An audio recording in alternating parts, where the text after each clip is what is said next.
ஒண்ணுமே தெரியாத மீனாவே என்ன பாடுபடுத்துற விஜயா, நம்ம ரோகிணியோட விஷயம் தெரிஞ்சுச்சுன்னா விஜயா என்ன பாடுபடுத்துவான். சிறகடிக்க ஆசை அடுத்தது எப்படி போகுதுன்னு பார்ப்போம். நமது சேனலை சப்ஸ்கிரைப் பண்ணிக்கோங்க. இந்த வீடியோ உங்களுக்கு பிடிச்சிருந்தா லைக் பண்ணுங்க, ஷேர் பண்ணுங்க.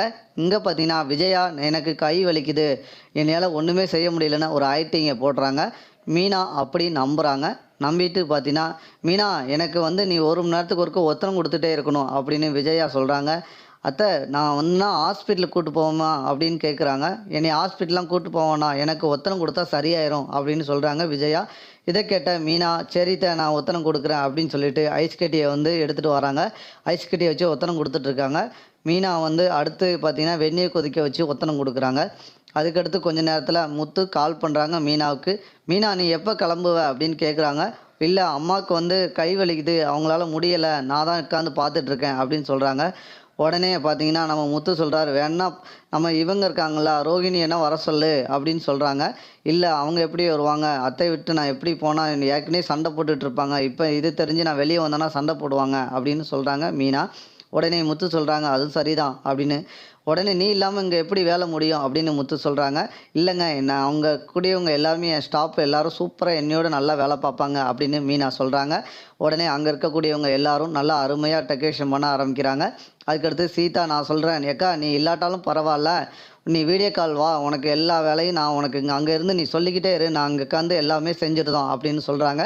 உடனே எல்லோரும் நல்லபடியாக வேலையும் பார்த்து முடிச்சிடுறாங்க. முடித்தோடனே பார்த்தீங்கன்னா அங்கே சிந்தாமணியோடைய ஆள் வந்து கால் பண்ணுறான் சிந்தாமணிக்கு.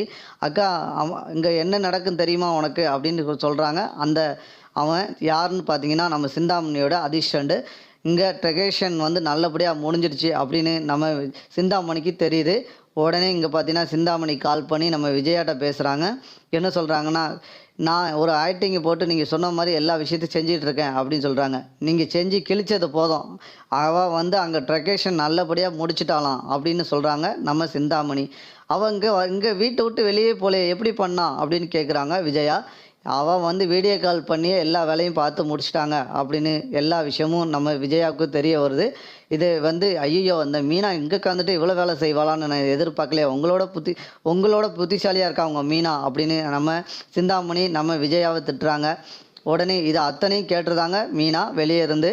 உடனே பார்த்தீங்கன்னா நம்ம அடுத்த சீனில் இங்கே சுஜிக்கு பார்த்தீங்கன்னா நீ இன்டர்வியூ வைக்கிறாங்க. அங்கே எல்லாருமே ஒவ்வொருத்தவங்களாம் ரெஸ்டாரண்ட்டுக்கு வந்து இன்டர்வியூ எடுத்துகிட்டு போகிறாங்க. லாஸ்ட்டில் பார்த்தீங்கன்னா நம்ம சுஜி அங்கே வந்து நானும் இங்கே உங்கள் கூட ஜாப்புக்கு வந்து சேர்ந்துக்கிடுதேன் அப்படின்னு கேட்குறாங்க. நீங்களே டப்பிங்கில் என்ன விளாட்றீங்களா அப்படின்னு நீத்து கேட்குறாங்க. இல்லை நானும் ரவியும் வீட்டில் டைம் ஸ்பெண்ட் பண்ணுறது ரொம்ப கம்மியாக தான் இருக்குது, இங்கே வந்தால் அவர் கூட ரொம்ப நேரம் இருந்துக்கலாம்ல, அங்கேயும் பார்த்த மாதிரி இருக்கும், எனக்கு சாயந்தரம் தானே ஒர்க் கொடுக்குறீங்க, எனக்கு பரவாயில்ல நான் அட்ஜஸ்ட் பண்ணிக்கிடுதேன் அப்படின்னு சொல்கிறாங்க. உங்கள் ரவிக்கு ஓகேனா எனக்கு ஒன்றும் பிரச்சனை இல்லை அப்படின்னு சொல்லியிருந்தாங்க. உடனே ரவியும் கேட்டேன்னு ஓகே சொல்லியிருந்தாங்க. இதை பார்த்தீங்கன்னா முத்து வந்து வீட்டுக்கு வராங்க. வந்தோடனே மீனா விஷயத்த சொல்கிறாங்க. அந்த விஜயா வந்து பார்த்தீங்களா உங்கள் அம்மா என்ன விஷயம் செஞ்சுருக்காங்க தெரியுமா, அந்த சிந்தாமணி பேச்சை கேட்டு கை வலிக்கு கால் வலிக்குன்னு சொல்லி என்னை எங்கேருந்து போக விடாம தாங்க உங்கள் அம்மா செஞ்சுருக்காங்க அப்படின்னு சொல்கிறாங்க. இதை கேட்ட முத்துக்கு பயங்கரமாக கோபம் வருது. நான் இப்போ பாரு அம்மா போய் பேசுகிறேன் அப்படின்னு நம்ம முத்து போய் சண்டை போடுறாங்க அம்மாட்ட. உடனே நம்ம அண்ணாமலை சொல்கிறாரு, கொஞ்சமாக உனக்கு அறிவு இருக்கா, யார்கிட்ட எப்படி நடந்துக்கூடுன்னு தெரியலையா, அவள் இப்போ தான் வளர்ந்து ஒரு டெக்கரேஷன் எடுத்து பண்ணிக்கிட்டு இருக்கா, கொஞ்சம் கூட உனக்கு அறிவே இல்லையா அப்படின்னு திட்டுறாரு அண்ணாமலை. இதில் வந்து நம்ம விஜயாவுக்கு பயங்கரமாக கோவம் வருது. இந்த மீனாவை பழி வாங்காமல் விடக்கூடாதுன்னு செய்ய போகிறாங்க. அடுத்தடுத்த எபிசோட் இப்படி தான் நண்பர்களே போகுது.